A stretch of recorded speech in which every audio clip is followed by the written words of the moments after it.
MOS Kirtiwardhan Singh has called on the minister in Kuwait, Abdullah Ali Al-Ahaya in Kuwait, and this is, we are told, as also one of the leaders.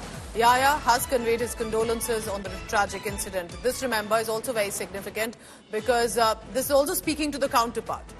And this is the MOS External Affairs Minister here of the country speaking to the Foreign Minister there in Kuwait, Abdullah Ali Al-Ahaya, who Foreign Minister Kirtiwardhan has spoken to, asserting full support, including for medical care, early return of the mortal remains. So that's a good assurance that has come from Kuwait's foreign ministers in this case, and in many ways reflective of friendship and the alliance that we share with Kuwait at this point.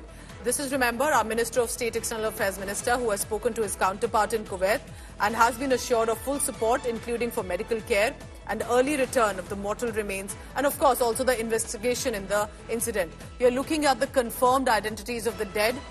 Those confirmed have been from Kerala, different age groups. These men were residing in that building in Kuwait and had been working for several years in different professional capacities in Kuwait. So that's the latest. Look at the extent of the blaze, the fire that started from the kitchen and then engulfed the whole building. So it's very likely that those who were in other floors got no time to escape and take the exit route toward the ground floor, because the fire started from ground down to up, and that is possibly how it engulfed completely the whole building.